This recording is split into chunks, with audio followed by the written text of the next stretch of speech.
ہاتھ گھماتے ہوئے اس نے اپنی نازک کمر کو پکڑ لیا۔ صبح سے اس نے مشین لگائی ہوئی تھی اور ابھی کپڑوں کا ایک ڈھیر جمع تھا۔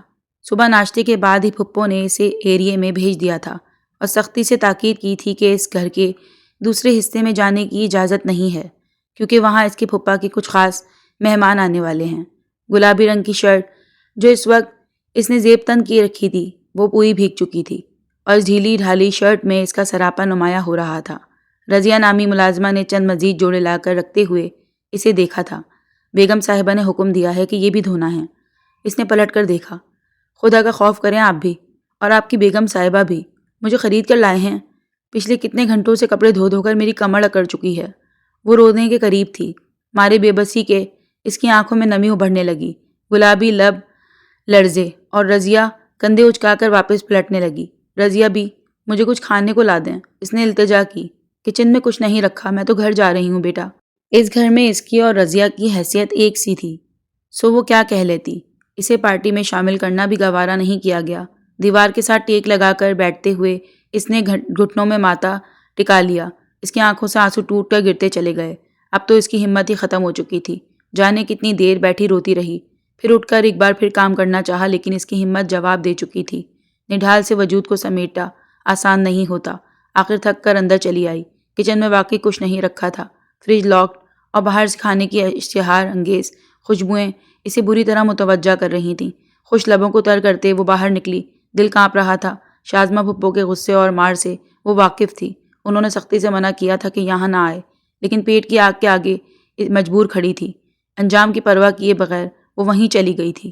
انگلیوں کو بری طرح چٹکاتی ہوئی اپنے لبوں کو کاٹ کر وہ سہمتے ہوئے آئی، اور وہاں موجود سارے مہمانوں نے پلٹ کر اسے دیکھا تھا۔ بے ترتیبی سے بندھے ہوئے بال جن میں سے نکلتی ہوئی لٹیں اس کے حسین چہرے کو چھو رہی تھیں، سرخ و سفید رنگت گلابی لب بھینچے وہ اس وقت بری طرح کاٹ رہی تھی۔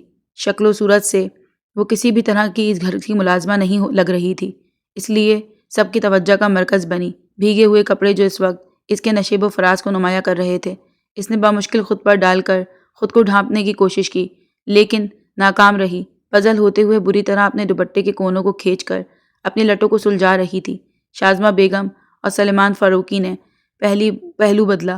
سلیمان فاروقی کی تیز نظروں نے شازمہ بیگم کو باور کروایا کہ وہ کیا کہنا چاہ رہے ہیں، اور اس سے پہلے کہ وہ ملازمہ کے طور پر اس کا تعارف کرواتیں، وہ دو گلابی پنکھڑیوں جیسے لب ہلے اور شازمہ بیگم کے چہرے کی رنگ زرد ہوئی۔ پھپھو، مجھے کھانا چاہیے، مجھ سے مزید کام نہیں ہوتا۔ وہ بامشکل 20 سال کی لڑکی اپنی معصومیت سے رونے کے قریب تھی۔ سب لوگ اس کی جانب متوجہ ہوئے، لیکن متوجہ ہونے والے لوگوں میں وہ سب سے نمایاں تھا۔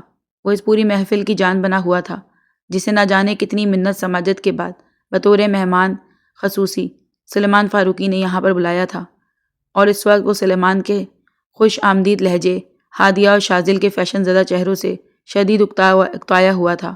صرف ایک لمحے میں ہی اس کی نظر حیا پر پڑی اور اس کی اکتائی ہوئی آنکھوں میں دلچسپی ابھری تھی۔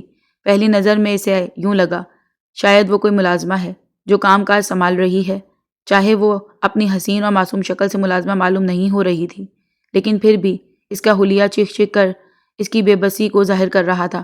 لیکن پھر اس نے شازمہ بیگم کو جس طرح پھپھو کہہ کر مخاطب کیا، اور شازمہ بیگم کی اتری ہوئی رنگت وہ بھلا کیسے نہیں جان پاتا، وہ جو چہرے کے بگڑتے سنورتے تاثرات دیکھ کر اندازہ لگا رہا تھا۔ شازمہ بیگم کی زرد اور پھیکی رنگت سے ہی اندازہ ہو رہا تھا کہ معاملہ کس قدر نازک ہے۔ شازمہ بیگم جلدی سے اس کی جانب بڑھیں اور اس کے ہاتھ کو تھام کر سب کو ایک معذرت خواہ نظر سے دیکھتے ہوئے اسے ایک جانب لے گئیں، لیکن پھر بھی وہ پلٹ پلٹ کر کھانے کو دیکھ رہی تھی۔ سب لوگ ایک بار پھر ایک دوسرے میں متوجہ ہو گئے، لیکن وہ ابھی تک دور کھڑا شازمہ بیگم کی گھوریوں کو نوٹ کر رہا تھا، جبکہ وہ اپنی بڑی بڑی آنکھوں میں آنسو لیے جانے انہیں کیا کہہ رہی تھی۔ وہ بڑے غور سے ان کی ملتجی نظروں کو دیکھ رہا تھا، جانے وہ کیا کہتی، ان کے ساتھ کھینچتی جا رہی تھی۔ وہ نہیں جانتا تھا، اور اگر دیکھ رہا تھا تو اس کی متناسب قدر و قامت کو، اس کے کمر پر بکھرے ہوئے بالوں کو دیکھ رہا تھا۔ تمہیں کچھ زیادہ ہی آگ لگی ہوئی تھی، بھوک کی، جو مہمانوں کے سامنے آ گئیں۔ میں نے تمہیں کتنا روکا تھا۔ شازمہ بیگم نے غصہ کسی طور کم نہیں ہو رہا تھا، اور وہ ان کے غصے سے خائف ہو کر بس آنسو بہائے جا رہی تھی۔ پھپھو، مجھے کھانے کے لیے بس روٹی دے دیں، میرا دم گھٹ رہا ہے بھوک کی وجہ سے۔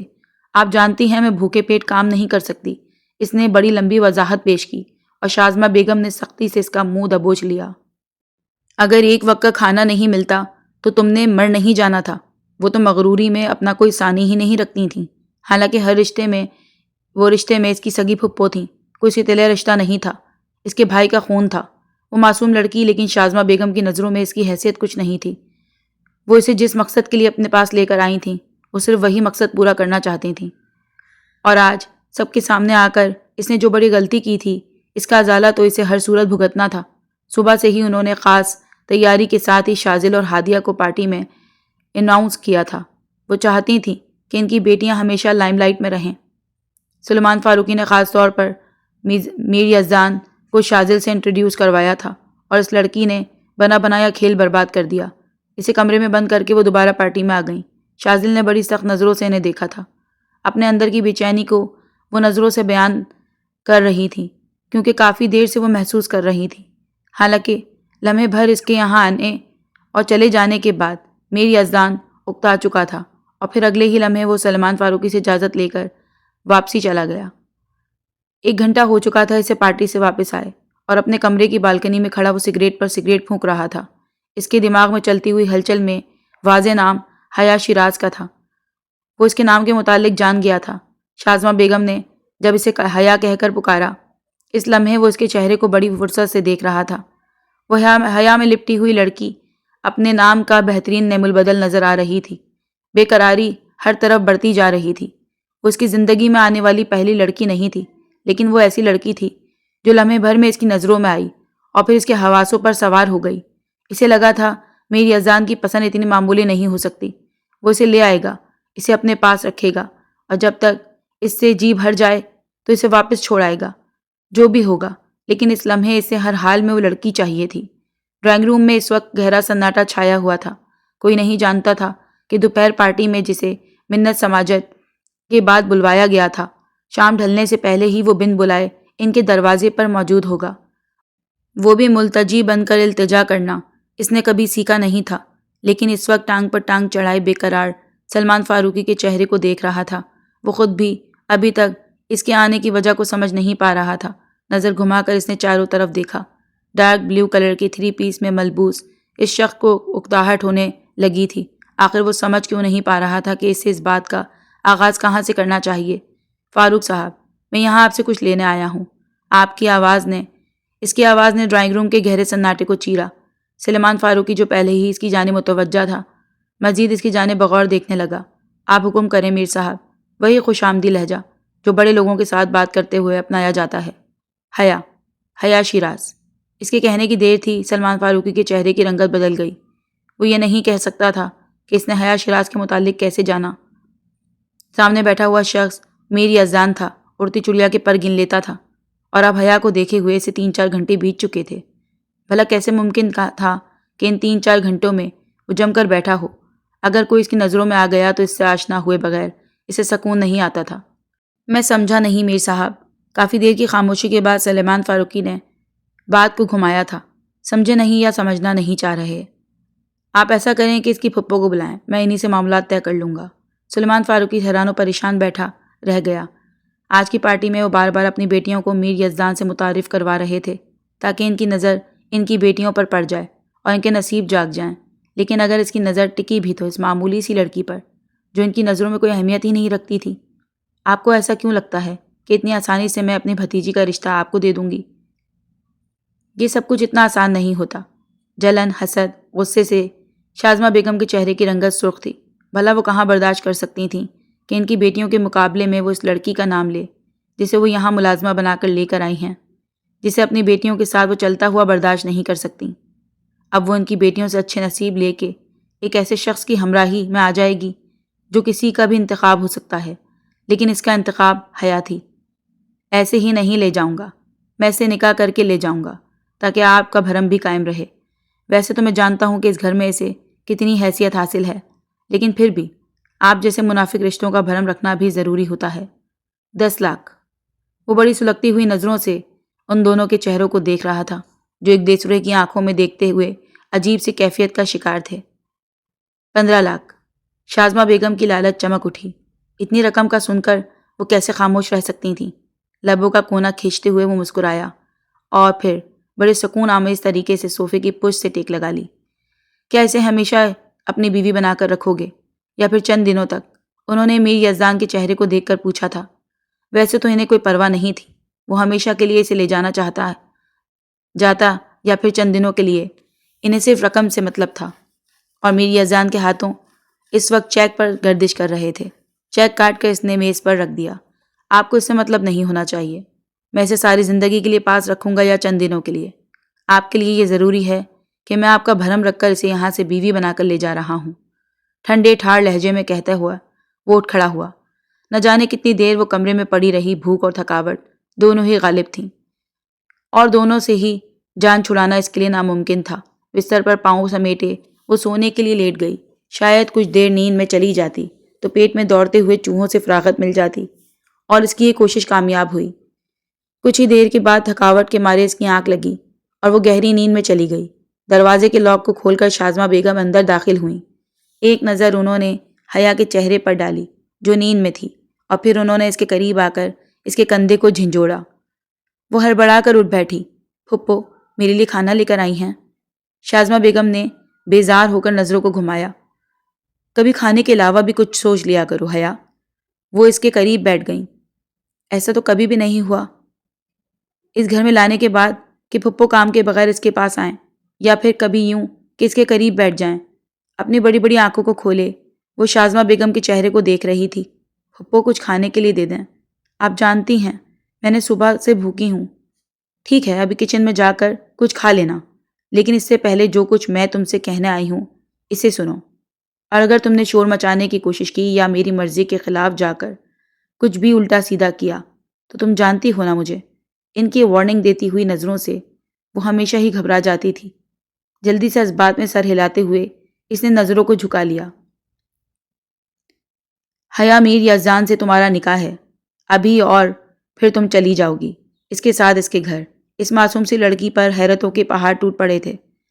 اپنی بڑی بڑی معصوم آنکھوں میں حیرت بھر کر اس نے شازمہ بیگم کی طرف دیکھا۔ اس کے لب ہلکے سے لرزے۔ لیکن پھپھو نکاح؟ اس کی زبان لڑکھڑا رہی تھی۔ ایک جہنم سے نکل کر اس کی قسمت اسے کون سے جہنم میں دھکیلنے والی تھی، اس بات سے تو وہ واقف نہیں تھی۔ لیکن سامنے بیٹھی پھپھو اسے کسی خیر کی امید نہیں تھی کہ وہ اس کے متعلق کچھ اچھا سوچیں گی۔ میری یزدان تمہاری اوقات سے بڑھ کر ہے، شکر کرو اس نے تمہیں اپنی منظور نظر کے طور پر اپنا لیا۔ اس کا دل کانپ اٹھا۔ اپنے لرزتے ہوئے دل کو مٹھی میں دبوچ کر وہ فوراً شازمہ بیگم سے دور ہو گئی۔ مجھے بابا کے پاس بھیج دیں، میں دادو کے پاس چلی جاؤں گی۔ بابا اور دادو کے بغیر کیسے؟ شازمہ بیگم عجیب چمکتی ہوئی نظروں سے اسے دیکھ رہی تھیں۔ اس کے لیے وہ سونے کی چڑیا تھی جو اب اپنے پنجرے سے پھڑپڑانے کی باتیں کر رہی تھی۔ آگے بڑھ کر اس نے سختی سے حیا کے کندھے کو دبوچ لیا۔ زیادہ ایکٹنگ کرنے کی ضرورت نہیں ہے، شکر کرو کہ اس نے تمہارا انتخاب کیا۔ تیار ہو جاؤ، کچھ ہی دیر کے بعد تمہارا نکاح ہے میری یزدان سے۔ اسے حکم دے کر وہ اس کمرے سے باہر نکل چکی تھیں اور وہ وہیں بستر پر بیٹھ گئی۔ مقدر اب اسے کس دہلیز پر لے جانے والا تھا یہ تو وہ نہیں جانتی تھی، لیکن اسے اتنا ضرور معلوم تھا کہ اپنی ماں کے گزر جانے کے بعد اس نے صرف محرومیوں کو دیکھا تھا۔ باپ نے چند سالوں کے بعد ہی اپنے لیے نیا ہمسفر چن لیا، اور وہ ہمسفر اس کی زندگی میں ایک حسین تبدیلی ثابت ہوا۔ کچھ ہی عرصے کے بعد وہ اپنی مسز کے ساتھ بیرون ملک جا بسے اور اسے دادی کے سپرد کر دیا۔ دادی کو خدا جانے اس کی ماں سے کیا بیر تھا، وہاں بھی اسے وہ مقام حاصل نہیں ہوا جو اسے ماں باپ کی موجودگی میں حاصل تھا، لیکن پھر بھی اسے 2 وقت کا اچھا کھانا مل جاتا تھا۔ چاہے اسے کسی مخلص کی محبت حاصل نہیں تھی، لیکن پھر بھی گزر بسر کے لیے اچھا ٹھکانہ تھا۔ لیکن جب تک کہ شازمہ بیگم کی خراب طبیعت انہیں حویلی نہیں لے آئی۔ یہاں انہیں آ کر احساس ہوا تھا کہ حویلی میں کل وقت ملازمہ موجود ہے، سو انہوں نے اپنی ماں سے اجازت لے لی کہ وہ حیا کو اپنے ساتھ اپنے گھر لے کر جائیں گی۔ وہاں ان کی بیٹیوں کے ساتھ حیا کا دل بھی لگا رہے گا، اور نسیمہ بیگم کے سر سے بھی ذمہ داری اتر جائے گی۔ وہ بھی ہنسی خوشی اپنی پھپھو زاد بہنوں کی خاطر پھپھو کے ساتھ جانے کے لیے تیار ہو گئی تھی۔ لیکن وہاں آ کر اسے معلوم ہوا کہ شازمہ پھپھو کو صرف اپنی بیٹیوں کے لیے، اپنے گھر کے لیے ایک ملازمہ کی ضرورت تھی، اور انہیں وہ ملازمہ حیا کی صورت میں مل گئی تھی۔ یہ سب کچھ اس کے باپ کی غیر ذمہ داری کی وجہ سے تھا۔ اگر وہ بر وقت اس کی نگرانی کرتا، اس کے بارے میں چھان بین کرتا، تو اس کی ذمہ داری اٹھا لیتا، تو شاید اس پر ہر شخص اپنی مرضی مسلط نہ کرتا۔ لیکن پھر بھی اس نے مقدر کا لکھا ہوا سب کچھ تسلیم کر لیا تھا، اور اب یہ شخص جو آندھی طوفان کی طرح اس کی زندگی میں شامل ہو رہا تھا، شوخ طبیعت کی لاؤبالی سی لڑکی جس نے آج تک اتنے مسائل کے باوجود صرف مسکرانا سیکھا تھا، وہ نہیں جانتی تھی کہ تبدیلیاں اس کی زندگی میں کیسی تبدیلی ثابت ہوگی۔ لیکن جس وقت اسے بے بس کرتے ہوئے شازمہ بیگم نے اپنی چادر کو اس کے سر پر اڑا دیا، تب اسے خاموشی اختیار کرنا پڑی۔ اسے پتہ چل چکا تھا سب کچھ مقدر کے ہاتھ میں ہے، اور وہ مقدر سے کبھی آگے نہیں نکل سکتی، چاہے وہ جتنی بھی کوشش کر لے۔ نکاح کی باریک بینیوں سے وہ بہت اچھی طرح واقف تھی۔ اس وقت اسے بابا کی ضرورت تھی۔ وہ کسی شخص کے سپرد ہو رہی تھی، دل بری طرح دھڑک رہا تھا، اور ساتھ میں بیٹھا ہوا شخص اس کے لیے مزید مسائل پیدا کر رہا تھا۔ اپنی چمکدار آنکھوں سے وہ بس حیا کے چہرے کو دیکھتا رہا، جب تک کہ اس چادر نما پلو کا گھونگھٹ شازمہ بیگم نے حیا کے چہرے پر نہیں گرا دیا۔ نکاح اتنی سادگی سے ہو رہا تھا کہ شازمہ بیگم کے اپنے گھر والے یعنی ان کی بیٹیوں نے بھی نکاح میں شرکت کرنا گوارا نہیں کیا۔ بس ایک ڈیل، ایک سودا، اور اس کی زندگی میری یزدان کے حوالے۔ نکاح نامے پر دستخط ہوتے ہی اس نے آنکھوں کو بند کر لیا۔ اسے اندازہ ہو گیا کہ وہ اپنا سب کچھ اس شخص کے حوالے کر چکی ہے، لیکن اس سے پہلے اس نے خود کو پروردگار کے حوالے کر دیا تھا۔ اگر وہ اس کی زندگی میں یہ موڑ لے کر آیا تھا تو ضرور اس میں کوئی مصلحت پوشیدہ تھی۔ جلدی تمہاری خوبصورتی سے دل بھر جائے گا اس امیر شہزادے کا، کیونکہ کتے کو کھیر ہضم نہیں ہوتی، اور تمہیں یہ میر یزدان ہضم نہیں ہوگا۔ ہادیہ اپنے سینے پر بازو لپیٹتے اسے سلگتی ہوئی نظروں سے دیکھ رہی تھی۔ اس نے چپ چاپ اپنی نظروں کو جھکایا اور پھر چور نگاہوں سے دور کھڑے شخص کو پشت کو دیکھا جو اس سے چند قدموں کے فاصلے پر کھڑا تھا۔ نہ جانے کیوں دل بے مقصد اداس ہو رہا تھا۔ ہادیہ کی باتوں سے جلن ٹپک رہی تھی، حالانکہ اب اس گھر میں صرف کچھ دیر کے لیے کھڑی تھی، اس کے بعد وہ ہمیشہ کے لیے یہاں سے چلی جاتی۔ اسی لیے آئی تھی تم اس پارٹی میں، تاکہ اس سے پہلے کہ اس کی بات مکمل ہوتی وہ مصروف نظر آنے والا شخص پلٹا۔ بظاہر تو وہ سلمان فاروقی سے باتیں کر رہا تھا، لیکن مکمل طور پر ان دونوں کی باتوں کی طرف متوجہ تھا، اور اب اس کا جواب دینا بنتا تھا۔ جی بالکل، اسی لیے آئی تھی، یہ تاکہ انہیں میر یزدان کی نگاہیں منتخب کر لیں۔ حالانکہ میرے ارد گرد چمکتے ہوئے چہرے لہرا کر مجھے اپنی جانب متوجہ کر رہے تھے، لیکن ان میں وہ خاص چمک اور بات نہیں تھی جو اس چہرے میں تھی۔ اور کیا جاننا چاہتی ہیں آپ ہماری مسز سے؟ وہ بے ساختہ سر اٹھا کر اس انجان شخص کو دیکھتی رہ گئی۔ وہ حسین شخص جس کے بارے میں آج تک اس نے سوچا نہیں تھا، جسے آج تک اس نے دیکھا نہیں تھا، مقدر نے یوں اس کی جھولی میں ڈال دیا۔ وہ کس ارادے سے اور کس طرح سے لے کر جا رہا تھا، اس بات سے تو وہ ابھی تک واقف نہیں تھی، لیکن اس ترک شہزادوں میں جیسی ٹھاٹ باٹ رکھنے والا شخص اسے پہلی نظر میں اچھا لگا تھا۔ 29 سالہ ایڈوکیٹ میر یزدان میروں کی حویلی کا وہ واحد شہزادہ تھا جسے بغاوت کی اجازت تھی۔ وہ شخص جو اگر بات کرتا تو مقابل پر اپنی ڈھاک بٹھا دیتا۔ پورے لاؤنج میں گہرا سناٹا چھا گیا۔ آج کے بعد یہ حیا شیراز نہیں بلکہ حیا یزدان ہے، اور اس سے کسی بھی طرح کے تیز لہجے میں بات کرنے کے لیے میر یزدان سے نپٹنا پڑے گا۔ اس نے بات کرتے ہوئے حیا کے دل کو دھڑکا دیا۔ ہادیہ پیر پٹک کر وہاں سے چلی گئی۔ سلیمان فاروقی بھی اکتائے کھڑے تھے، اور شازمہ بیگم تو اب اس انتظار میں تھیں کہ وہ یزدان کے ساتھ جائے۔ یزدان نے مضبوطی سے اس کا ہاتھ پکڑ لیا۔ اس نے مڑ کر اپنی پھپھو کو دیکھا تھا اپنے رشتوں کے لیے، پھر بھی اس کا دل مچل رہا تھا، لیکن وہاں گنجائش نہیں تھی۔ وہ لوگ اسے بوجھ کی طرح سر سے اتار رہے تھے۔ انہوں نے وہ سب کچھ حاصل کر لیا جن کی انہیں چاہت تھی، تو اب اس سے مخلصی کا ناٹک کر کے انہیں کیا ہی حاصل ہونا تھا۔ اس کا ہاتھ مضبوطی سے پکڑتے ہوئے وہ اسے باہر لے آیا، گاڑی میں بٹھا کر خود دوسری جانب بیٹھ گیا تھا۔ مجھے اپنے کپڑے تو اٹھا لینے دیں اور باقی سامان۔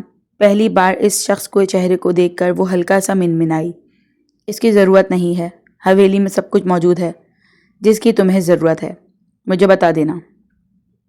اس نے چپ چاپ سر جھکا لیا تھا۔ پورا راستہ اس شخص کے خوف کا شکار رہی۔ اس کی شخصیت کا اثر اسے خاموش کروائے بیٹھا تھا، لیکن عادت سے مجبور ہو کر بار بار اپنے لبوں کو ایک دوسرے سے مسلتے ہوئے آنکھیں گھما کر کبھی باہر دیکھنے لگ جاتی تو کبھی یزدان کے چہرے کو، اور وہ بخوبی اس کی حرکتوں کو نوٹ کر رہا تھا۔ انجان بن کر سڑک کو گھورتا رہا۔ نہ ہی یزدان نے اسے مخاطب کیا تھا اور نہ ہی اس نے۔ گاڑی میر پیلس کے سامنے رکی۔ شاندار بنگلہ جس کی ٹھاٹ باٹ کا اندازہ باہر سے لگایا جا سکتا تھا۔ گاڑی پارک کرتے ہوئے وہ اسے لے کر اندر کی جانب بڑھ رہا تھا، جبکہ وہ حیرت سے سر اٹھا کر اس بنگلے کو دیکھ رہی تھی جو ان کی حویلی سے بھی زیادہ بڑا تھا۔ ایسا نہیں تھا کہ حویلی میں دولت کی کمی تھی، لیکن یہاں کا نظام کچھ اور تھا، جیسے کسی شاہی محل میں قدم رکھا ہو۔ اونچی اونچی دیواریں، خاموش کھڑے ستون، یہاں کی در و دیوار اپنے مالک کی طرح مغروری دکھا رہے تھے۔ اس نے نظریں گھما کر اپنے پہلو میں چلتے ہوئے یزدان کو دیکھا۔ کیا یہ گھر آپ کا ہے؟ بس مختصر سا جواب دیتے ہوئے وہ اپنے راستے چلتا رہا۔ سارا گھر آپ کا ہے؟ اور آپ اس گھر میں اکیلے رہتے ہیں؟ اس نے دوبارہ اپنے سوال کو دہرایا تھا۔ مقابل نے بامشکل اپنے لبوں پر امنڈ آنے والی مسکراہٹ کو روکا۔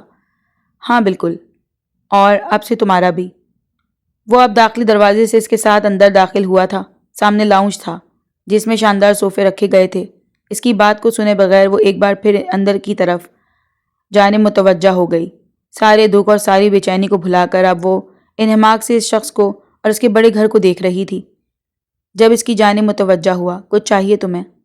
اس نے مروتاً پوچھ لیا تھا، اور اپنی بڑی بڑی آنکھوں کو میر یزدان کے چہرے پر گاڑتے ہوئے اس نے پلکیں چھپا کر اثبات میں سر ہلایا۔ ایک باربیکیو، ایک پلیٹ بریانی اور 7 اپ۔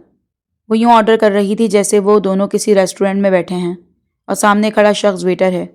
اس نے پہلی مرتبہ حیرت سے نظر گھما کر اسے دیکھا تھا، لیکن اس کے چہرے پر مکمل سنجیدگی چھائی ہوئی تھی۔ کونی کو صوفے کی سائڈ پر ٹکائے اپنے ہاتھ کی مٹھی بنا کر اس نے تھوڑی کے نیچے سجا لیا تھا۔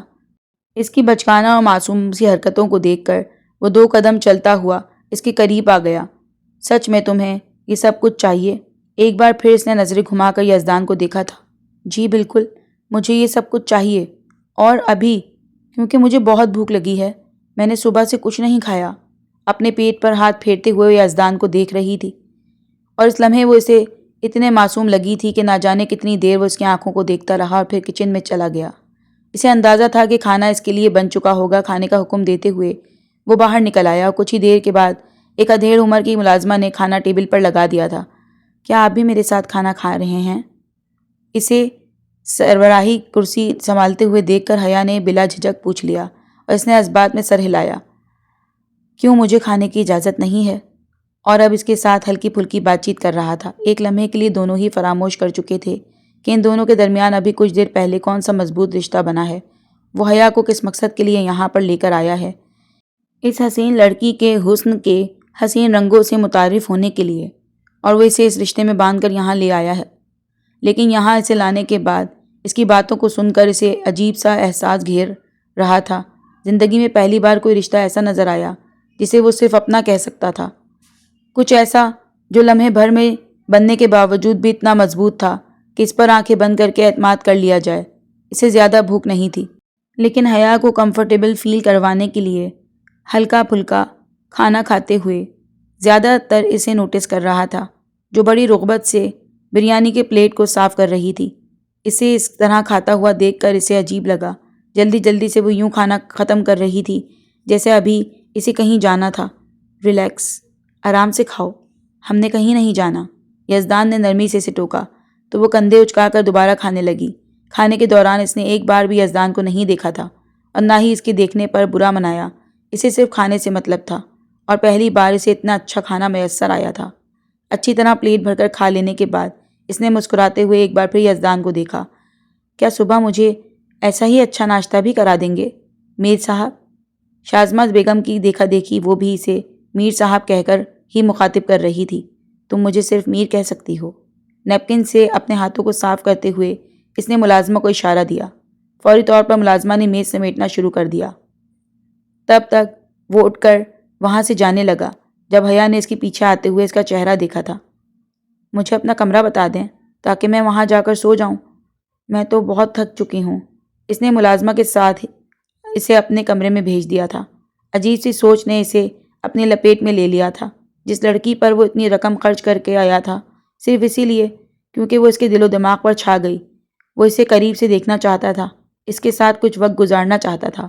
اس کے ساتھ نکاح بھی صرف اسی لیے کیا تاکہ شازمہ اور سلیمان فاروقی کو کوئی اعتراض نہ ہو اور ان کے انکار کی وجہ نہ بنے، ورنہ شاید وہ بس اسے اپنے پاس لے آتا اور پھر اس کے ساتھ کچھ وقت گزار کر اسے چھوڑ دیتا۔ لیکن اس لڑکی کی بات اور تھی۔ اس کے گھر میں آنے سے کچھ دیر میں کس قدر چہل پہل، سوال و جواب، اس کا ساتھ بیٹھ کر کھانا اور پھر میر کو بلا جھجک مخاطب کر لینا۔ کافی دیر سگریٹ پیتے ہوئے وہ اسی کے متعلق سوچتا رہا اور پھر سیڑھیاں چڑھتے ہوئے اپنے کمرے میں چلا گیا۔ اس کے بیڈ پر پاؤں پھیلائے وہ گہری نیند میں جا چکی تھی۔ اس بار وہ مختلف نظر آ رہی تھی، بکھرے بکھرے سے بال، عام سا شرٹ ٹراؤزر اور چہرے پر پھیلا ہوا سکون اور چمک۔ شاید اس نے پورے دن کے بعد کھانا کھایا، اسی لیے اس کے چہرے پر سکون اور چمک پھیلی ہوئی تھی۔ دروازہ بند کرتے ہوئے وہ اس کے قریب آ گیا۔ اس کے چہرے کو دیکھتے ہوئے نہ جانے کون کون سی امنگیں، احساسات ہیں، بدن میں انگڑائی لے رہے تھے۔ شرٹ کے بٹن کھول کر وہ اس کے قریب بیٹھ گیا۔ سونے سے پہلے وہ ہمیشہ شرٹ اتار دیا کرتا۔ ایک کوہنی بیڈ پر ٹکائے وہ ہلکا سا جھک کر اس کے چہرے کو دیکھ رہا تھا۔ لمبی گھنی پلکیں، خوبصورت آنکھوں پر سایہ فگن تھیں، خوبصورت پنکھڑیوں جیسے لب جو نیم وار تھے، تیز آتی جاتی سانسیں اور خوبصورت لمبے بال جنہوں نے پورے تکیے پر اپنی حکومت قائم رکھی تھی۔ ہاتھ بڑھا کر اس نے نرمی سے اس کی لٹوں کو سلجھانا شروع کیا۔ اس لڑکی پر پہلی نظر ڈال کر اسے عجیب احساس نے آ گھیرا تھا۔ کیوں وہ اس کے دل و دماغ پر حاوی ہو گئی؟ کیوں اس نے اتنی ضد لگا کر اور اتنی قیمت ادا کر کے بھی اسے حاصل کر لیا؟ یہ تو وہ نہیں جانتا تھا، لیکن اسے اندازہ ہو رہا تھا۔ سامنے پڑی ہوئی لڑکی اتنی حسین و معصوم ہے کہ وہ کبھی بھی ایک بار بھی اس سے دل نہیں بھر سکتا۔ اسے دیکھنے کے لیے اسے ایک عمر چاہیے، اسے سراہنے کے لیے اسے ایک عرصہ چاہیے ہوگا، اور حسین راتوں کا ایک انبار جب وہ اسے اپنے بازوؤں میں لے کر اپنی شدتوں سے متعارف کروائے۔ میر یزدان، میر خاندان کا اکلوتا وارث، ماں باپ بچپن میں گزر گئے، بیرون ملک پرورش ہوئی، چچا اور آغا جان کی زیر نگرانی، لیکن پچھلے ایک عرصے سے وہ پاکستان میں مقیم تھا۔ نہ صرف یہاں رہائش پذیر تھا بلکہ یہاں اپنے فیملی بزنس کے بھی دیکھ بھال کر رہا تھا۔ چندی عرصوں کے بعد اس نے اپنا نام اور مقام پیدا کر لیا تھا، چاہے اس کے نام کے ساتھ میر لگتا یا نہیں، لیکن یزدان وہ نام تھا جو اپنی پہچان رکھتا تھا۔ آغا جان خراب طبیعت کی وجہ سے کچھ عرصے کے لیے اس کے چچا کے پاس ہی بیرون ملک تھے، لیکن زندگی میں پہلی مرتبہ اس نے ایسا قدم اٹھایا تھا جس کے بارے میں اس نے آغا جان کو بھی آگاہ نہیں کیا تھا، ورنہ وہ سانس لینے سے پہلے بھی ان کی اجازت لے لیتا۔ جانے کب اسے دیکھتے دیکھتے وہ نیند کے آغوش میں جا سویا، اسے اندازہ ہی نہیں ہوا۔ ہاں، مگر یہ نیند مختلف تھی، بہت مختلف اور منفرد۔ جانے یہ کون سا وقت تھا جب کسی نے بے تحاشا قریب ہو کر اس کے کندھے کو ہلاتے ہوئے اسے مخاطب کیا، میر جی۔ اس کی ہلکی سی سرگوشی اس کے کانوں سے ٹکرائی۔ ایک بار، دوسری مرتبہ اسے لگا تھا کوئی خراب خواب دیکھ رہا ہوں، لیکن آہستہ آہستہ وہ گرفت سخت ہوتی گئی، اور یہ کوئی خواب نہیں تھا۔ اس نے پٹ سے اپنی آنکھوں کو کھول دیا۔ وہ حسین چہرے والی لڑکی اپنے بالوں کو کھولے اس پر جھکی ہوئی تھی۔ آج تک کسی میں ہمت نہیں تھی کہ میر یزدان کو ڈسٹرب کرتا، اور آج وہ چھٹانک بھر لڑکی نہ صرف اسے بری طرح نیند سے جگا چکی تھی بلکہ اب اس پر جھکی اسے مخاطب بھی کر رہی تھی۔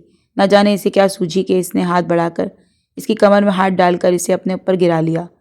اسے اچانک پڑنے والی افتاد کی وجہ سے وہ سانس بند کرتی اسے پھٹی پھٹی نظروں سے دیکھتی رہ گئی۔ میر کی نظریں اسے گلابی لبوں پر جمی تھیں۔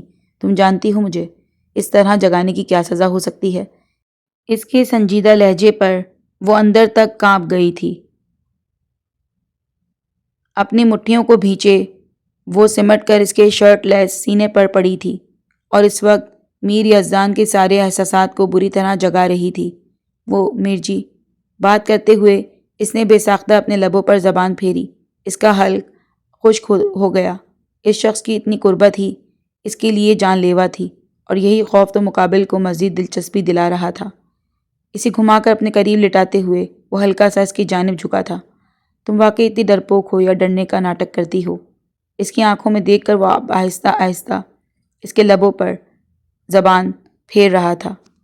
بڑی شدت سے دل چاہ رہا تھا کہ وہ اس کے حسین لبوں کو اپنی دسترس میں لے لے، جب اس نے فوراً نفی میں سر ہلاتے ہوئے اپنی آنکھوں کو پٹپٹایا، اور اس لمحے وہ اسے اتنی معصوم اور حسین لگی تھی کہ میر یزدان نے جھکتے ہوئے اس کے گالوں پر اپنے لب رکھ دیے۔ میں آپ سے ڈرتی ہوں، ناٹک نہیں کرتی، آپ کی بیوی ہوں نا؟ وہ جیسے سے یاد دلا رہی تھی کہ وہ اس کی بیوی ہے، اور بیوی اپنے شوہروں سے ڈرتی ہیں۔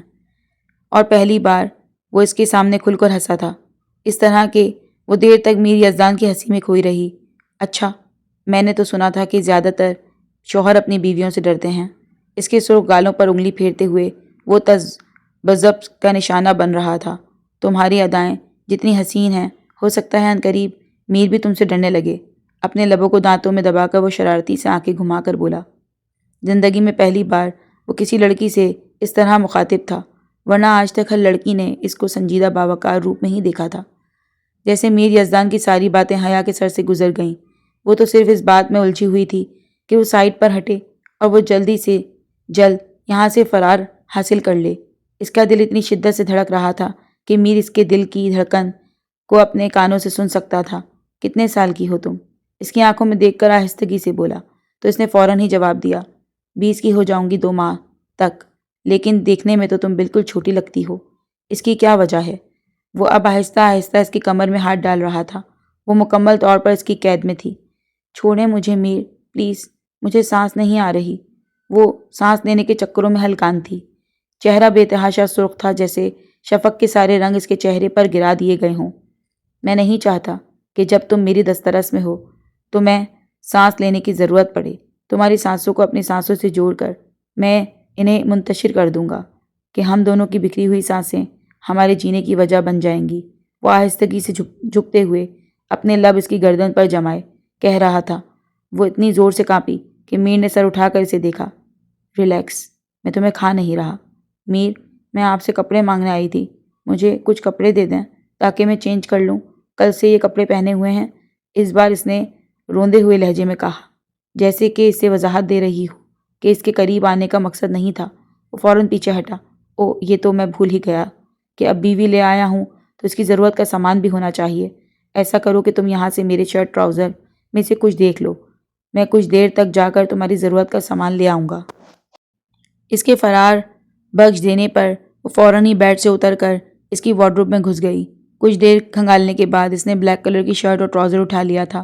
ایک بار وہ بیدار ہو چکا تھا اور اب اس کے لیے نیند آنا مشکل تھا، اور اس لڑکی کی موجودگی میں تو شاید ناممکن۔ اٹھ کر وہ فریش ہونے کا ارادہ رکھتا تھا اور پھر حیا کے ساتھ مل کر اچھا سا بریک فاسٹ کر لیتا۔ آج دوپہر اس کی میٹنگ بھی تھی اور میٹنگ سے واپسی پر وہ حیا کے لیے بہت سی شاپنگ بھی کرنا چاہتا تھا۔ اگر اس کے کچھ کپڑے ہوتے تو وہ شاید اسے ساتھ لے جاتا، لیکن جب کہ وہ اس کے کپڑوں میں موجود تھی تو اس کے ساتھ لے جانا مناسب نہیں ہوگا۔ کچھ دیر کے بعد وہ باہر نکلی۔ اس کا نازک سا وجود میر کے کپڑوں میں یوں چھپا ہوا تھا جیسے اس پر غلاف چڑھا دیا ہو۔ اپنے سرخ چہرے سے اس نے جیسے بمشکل اپنی کھنکتی ہوئی ہنسی کو دبا رکھا تھا۔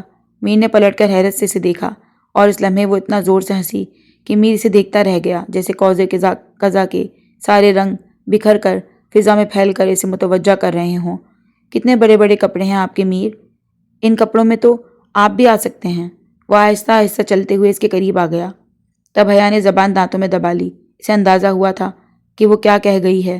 ایک بار پھر اس شخص کو رومانٹک موڈ آن ہوا تھا اور وہ فوراً ہی پیچھے ہٹی۔ کیا خیال ہے پھر تمہارا اسی شرٹ میں بھی آ جاؤں؟ اور وہ فوراً نفی میں سر ہلاتے ہوئے دور ہونے لگی تھی۔ ریلیکس، نہیں آ رہا، میں اپنے لیے کپڑے نکال رہا ہوں۔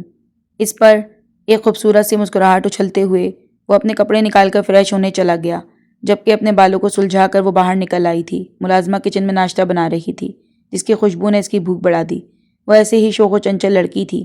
کچھ اپنوں کی بے رخی اور زیادتیوں نے کچھ عرصے کے لیے اس کی ہنسی اور شوخی کو قید کر لیا تھا، لیکن اسے بڑی چھوٹی چھوٹی باتوں میں بہت بڑی بڑی خوشیوں کو تلاش کرنا آتا تھا، اور پھر ان خوشیوں کو تلاش کر کے وہ لمحہ لمحہ جی سکتی تھی۔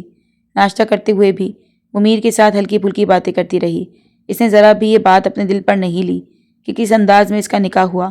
ایک رات میں ہی اسے اندازہ ہو چکا تھا کہ میر کس قدر نرم، باقیوں کے لیے وہ جیسا بھی تھا، لیکن اس لڑکی کے لیے بہت زیادہ نرم دل ہو چکا تھا، اور وہ بھی اس کی نرمیوں سے اپنے بارے میں بتاتے ہوئے اس کی آنکھیں چمک رہی تھیں۔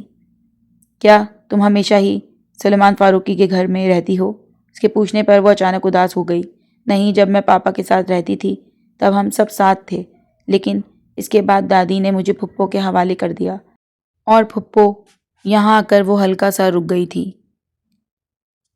اس کے چہرے پر اداسی اچھی نہیں لگ رہی تھی، سو بڑی نرمی سے اس کے پھولے ہوئے رخساروں کو کھینچ لیا۔ وہ شرماتے ہوئے سر جھکا گئی۔ میرے پاس آ کر میرے سامنے اداس ہونے کی ضرورت نہیں ہے۔ تمہیں اب یہ تمہارا گھر ہے، میں تمہارا شوہر ہوں، بھول جاؤ سارے لوگوں کو اور ان کی ساری باتوں کو۔ چلو میرے ساتھ ایک نئی زندگی کا آغاز کرو جس میں صرف تم ہو اور تمہارا میر۔ آپ کے گھر والے کچھ نہیں کہیں گے میر جی؟ اس نے اسے میر صاحب سے ہٹایا تو وہ اب جی پر آ گئی تھی، اور وہ نہیں جانتا تھا کہ وہ کب تک اس جی کا ساتھ لگائے گی۔ نہیں، میرے گھر والے کچھ نہیں کہیں گے میرے آقا جان، جب اتنی پیاری سی بہو کو دیکھیں گے تو تمہاری سوچ سے بھی زیادہ خوش ہو جائیں گے۔ وہ دن اس کا میری اذان کے بگلے میں پہلا دن تھا۔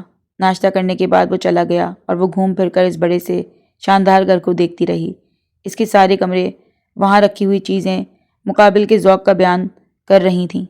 پھپھو کے گھر بھی اس کا دل لگا رہتا، لیکن وہاں اس کے ساتھ جیسا سلوک کیا جاتا تھا، یہاں آ کر وہ خود کو ملکہ یا شہزادی تصور کر رہی تھی۔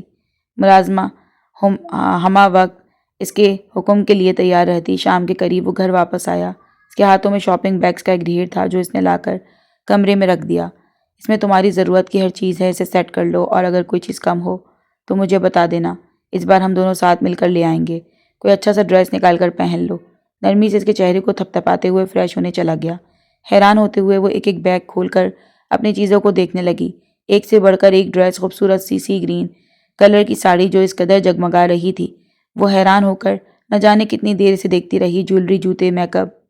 ایک شاپنگ بیگ میں اس کی ضرورت کی باقی چیزیں تھیں جنہیں نکال کر اس نے بے ساختہ اپنے لبوں کو دانتوں میں دبا لیا۔ سرخ چہرے کے ساتھ اس نے پلٹ کر دیکھا تھا۔ میر وہاں موجود نہیں تھا، ورنہ شاید وہ یہیں بے ہوش ہو جاتی۔ جلدی سے اس نے شاپر کو سنبھال کر اس نے میر کی نظروں سے چھپا دیا۔ کتنے بدتمیز ہیں یہ، انہیں کیسے پتہ چلا؟ اپنے کندھے اچکا کر سوچتے ہوئے وہ اس کے آنے سے پہلے ہی کمرے سے نکل گئی تھی۔ اس وقت وہ اس کا سامنا نہیں کر سکتی تھی۔ وہ شخص اتنی تیز نظر رکھتا تھا، اس کے لیے اندازہ لگانا مشکل تھا۔ اس شخص کے ساتھ ہر گزرتا ہوا دن مزید مزیدار تھا۔ ہر آنے والا دن اسے باور کروا رہا تھا کہ وہ ایک ایسے شخص کی پناہوں میں ہے جو اس کی قدر کرنا جانتا ہے اور اس سے محبت کا آغاز کر چکا ہے۔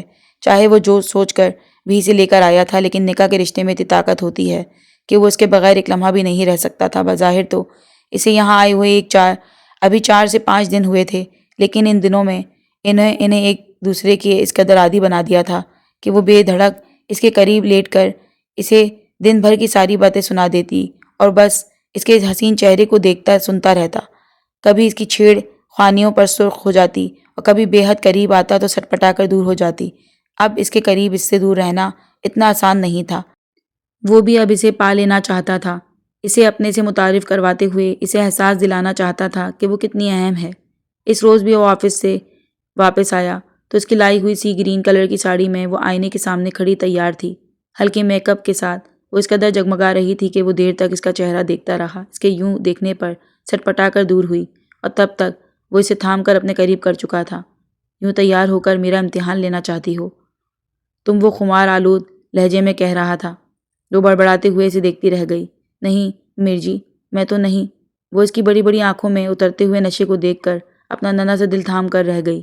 اپنے لبوں کو کچلتے ہوئے اس نے مخمور نگاہوں والے شہزادے کو دیکھا تھا جو آہستہ آہستہ اسے اپنے وجود کے قریب کرتے ہوئے خوشبو کو اپنے سانسوں میں انڈیل رہا تھا۔ اس میں کانپتا ہوا ہاتھ میر کے سینے پر جما دیا۔ میر، اس کے لبوں نے ہلکی سی سرگوشی کی تھی۔ اس کا پورا وجود کانپ رہا تھا اور میر حد سے زیادہ مخمور ہوتا جا رہا تھا۔ اس کے حسن کا خمار ہی ایسا تھا کہ کوئی بھی قابو نہ رہ پاتا۔ پھر وہ شخص بھلا کیسے خود کو کنٹرول رکھ پاتا؟ آج نہیں جانے من میر کی جان، آج تو مجھے اپنی روح میں اتر جانے دو۔ میں نے اتنے دن انتظار کیا تمہارا تاکہ تم خود میری باہوں میں آ جاؤ۔ جب تمہیں لگے کہ تم اپنے آپ کو مجھے سونپ سکتی ہو تب خوشی خوشی مجھے سب کچھ سونپ دو، لیکن آج تمہارا کوئی بھی فیصلہ قابل قبول نہیں ہوگا۔ محبت آلود سرگوشیاں کرتے ہوئے وہ اسے اپنے قریب کرتے اس کے وجود سے گستاخیاں کر رہا تھا۔ کبھی اس کے حسین رخساروں کو لبوں میں دبا لیتا تو کبھی اس کی زلفوں کی خوشبو کو اپنے وجود میں اتارنا شروع کر دیتا۔ وہ حد سے زیادہ مخمور تھا۔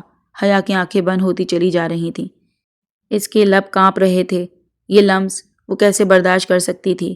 یہ محبت اور جنون کا انتظار، میر کی قربت اس کے لیے جان لیوا تھی، اور اگر وہ اسے اس حال میں دیکھ کر اس کی روح میں اترتا تو شاید وہ وہیں مر جاتی۔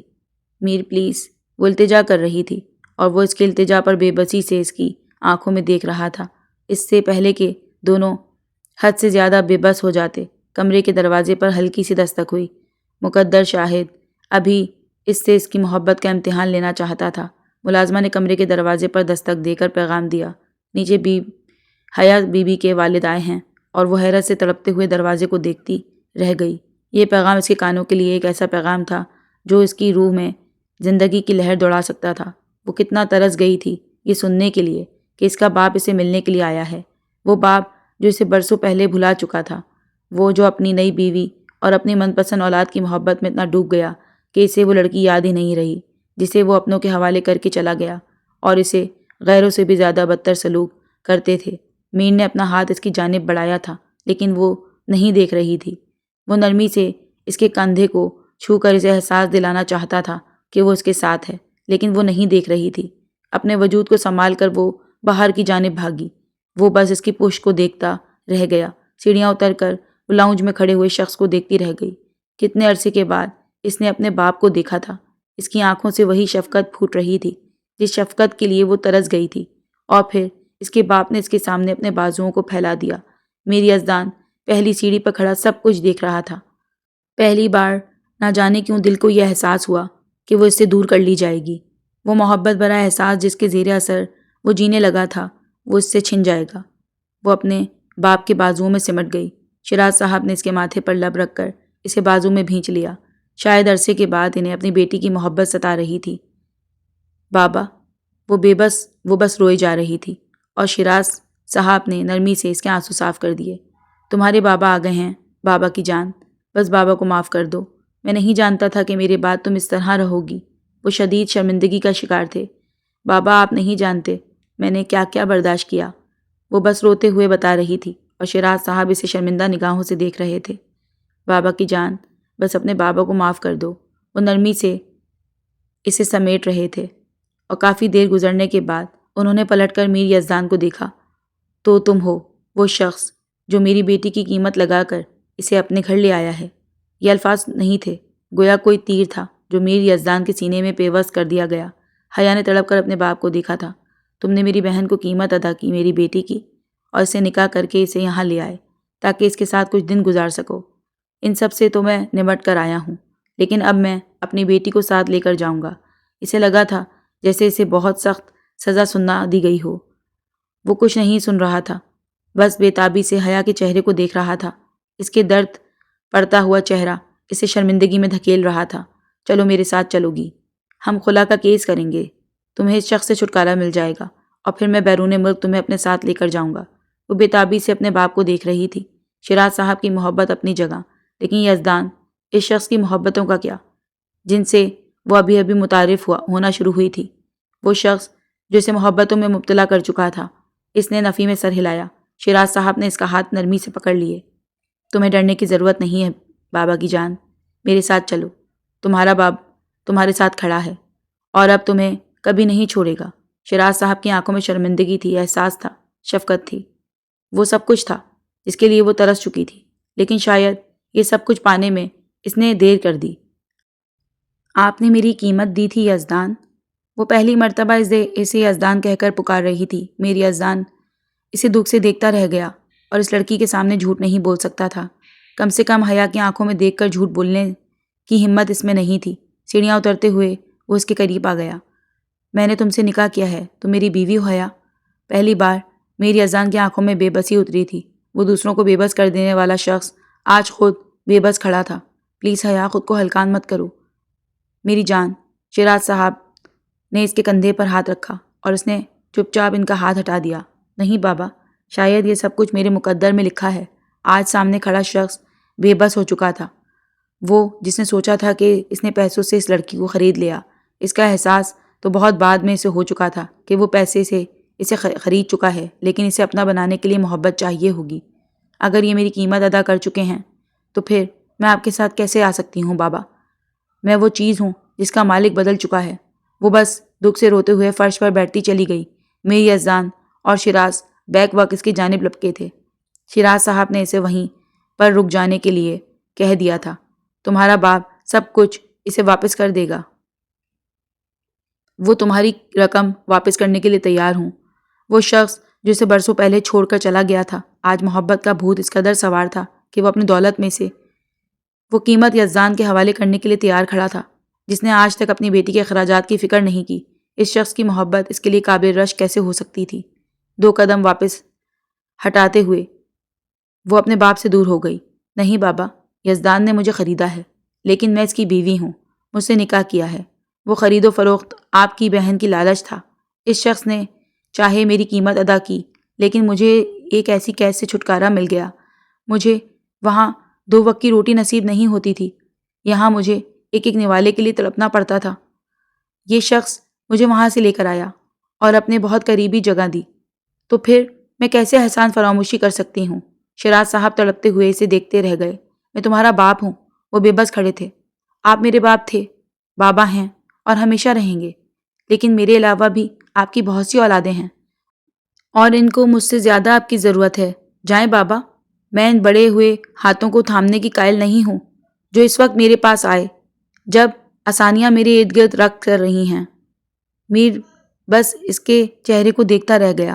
وہ شوخ و چنچل و مسکرانے والی لڑکی یا جس قدر شدت سے رو رہی تھی، اسے بے تحاشا تکلیف ہو رہی تھی۔ شیراز صاحب اس روز واپس پلٹ گئے اور ان کے ساتھ جانے سے انکاری تھی، اور انہیں بھی اندازہ ہو چکا تھا کہ انہوں نے اپنی بیٹی کے ساتھ کتنی زیادتی کی۔ ہو سکتا ہے وہ سب کچھ وقت کے ساتھ بھول جاتی، ہو سکتا ہے سب کچھ ملنے والی خوشیوں میں دھندلا کر رہ جاتا، لیکن اسے ہر بار احساس ہوتا کہ جن بیٹیوں کے سروں پر باپ ہاتھ اٹھا لیتے ہیں، ان کے ساتھ زمانہ کس طرح رویہ اختیار کرتا ہے۔ وہ بیڈ پر سر جھکائے بیٹھی تھی، اس کا چہرہ مرجھایا ہوا تھا۔